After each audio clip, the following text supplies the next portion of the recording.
Hey, welcome back everybody. Didn't think we'd be doing it, but we're talking about the Hulk again.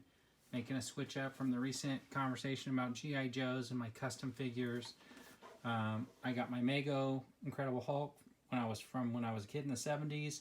I got the green, the gray, and the red Hulks here. Those are all Marvel Legends. I didn't actually think I was going to be doing another Hulk video, but just picked this one up. So I want to get this open, take a review, get it next to the other Hulks, see what it really looks like. It looks awesome in the packaging. You can see here you got the Hulk logo, which is fantastic.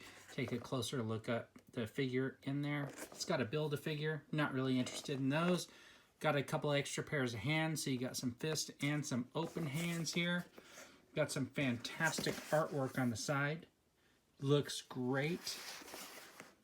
Same artwork, and then you got the back of the packaging, which has a picture of the figure package. What I like to point out again is about the packaging. It doesn't say She-Hulk on it. It just says Hulk, which I think is kind of cool because she's just a Hulk character. She-Hulk's out of the package. So originally developed in the 80s, I think around 1980, I believe at the time. The Incredible Hulk had a TV show. It was the one with Bill Bixby. And Marvel was paying attention because they also had the $6 Million Man, and they spun that off into the Bionic Woman. So I think that they thought that maybe they might try to like introduce a female Hulk character.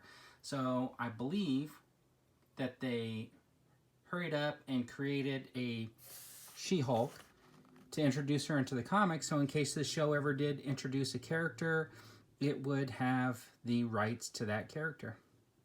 The cousin to Bruce Banner, she was in, I think, a car accident and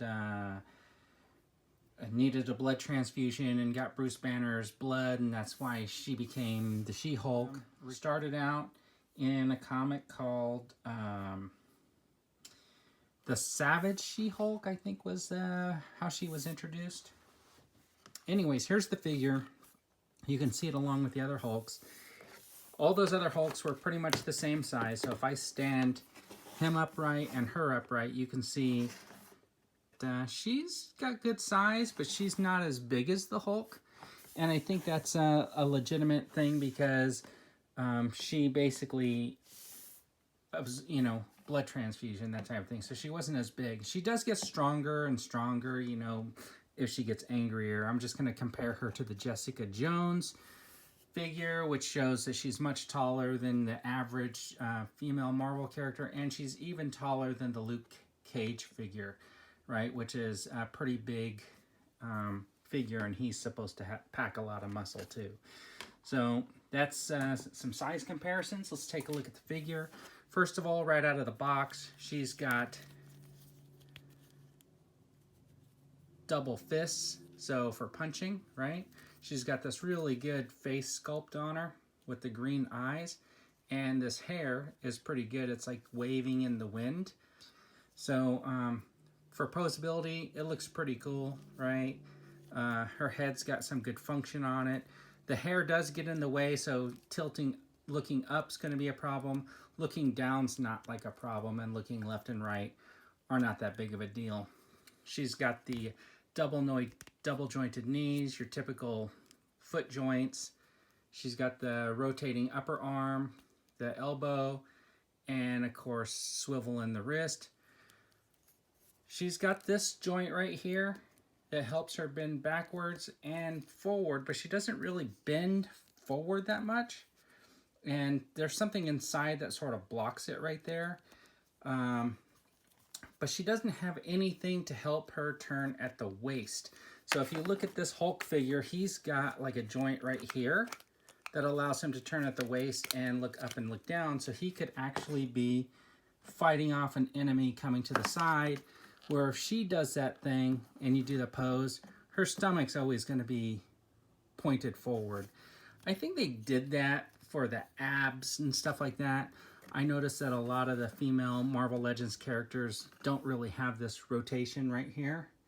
But it doesn't really take that much away from the figure. It would be nice if they had it, but the figure looks really good. Now the shirt here is like a molded plastic, so it's just on there, right? And doesn't move around too much, but it's not cloth, so it's not gonna rip, it's not gonna continue to shred, so it looks really good. Let's take a closer look up at the upper body, right? When you come around, nice muscle tone. She's got the green, you know, right there, that lime green. Looks pretty good. And out of the package, it comes with these fists, but it also comes with, which I liked about the Red Hulk, was he came with the fist, but also came with 2 sets of hands like this. She also comes with 2 extra set of hands, and they're open. So, and they're pretty easy to change. You just pop them out and pop one in. And it looks really good, right? Like, so she can have the open fist or open hand and a fist, or she can have 2 open hands or 2 fists, which is pretty good. Unlike the Green Hulk, which he's stuck with basically 1 fist and 1 open hand, and the Gray Hulk, which is 1 fist and 1 open hand. So she's more compatible like the Red Hulk, who's got the 2 closed fists and the 2 open hands. So it makes it pretty good.